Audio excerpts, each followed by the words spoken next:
Pourquoi? On doit harceler les Camerounais pour s'inscrire. Je vous explique pourquoi. Aujourd'hui, on a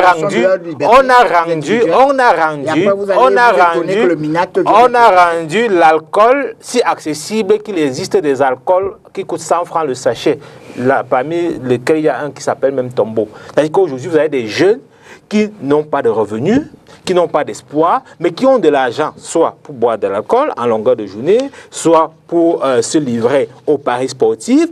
Bref, vous avez des jeunes qui se sont éloignés du rôle du citoyen, qui sont éloignés de ce que c'est que leur devoir et leur droit en tant que citoyen.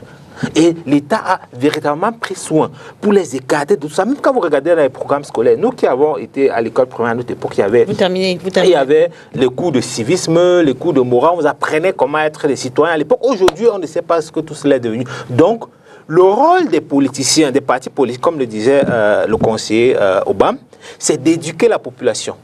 Éduquer la population ne doit pas être considéré comme étant un harcèlement. Éduquer aussi la population, c'est de venir dire, monsieur, vous avez intérêt à vous inscrire.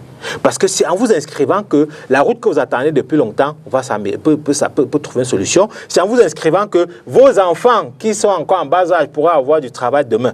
Ce travail-là, c'est dévolu aux partis politiques. C'est un travail d'éducation. Et ce travail d'éducation est perçu comme étant du harcèlement pour ceux qui ont peur que la masse critique... Merci. Justement parce que actuellement les inscriptions qui se passent, ce sont les inscrits qu'on considère à tort ou à raison, mais beaucoup plus à raison, comme étant ceux qui constituent désormais la masse critique. C'est ceux qui désormais doivent faire partie ELECAM. Lorsqu'on reviendra, si le temps nous permet, d'étudier les couacs ou les blocages d'ELECAM relativement aux inscriptions des compatriotes de la diaspora, vous conviendrez avec moi à ce moment que ce qui se passe actuellement, en 2012, lorsque nous appentions les artères des rues de Douala 2e pour demander aux Camerounais d'aller s'inscrire, à peine on pouvait nous verser de l'eau. On n'en a pas besoin. Partez de là avec ça. Parce que quand nous votons, c'est les mêmes gens. Nous voulons voir nos enfants grandir.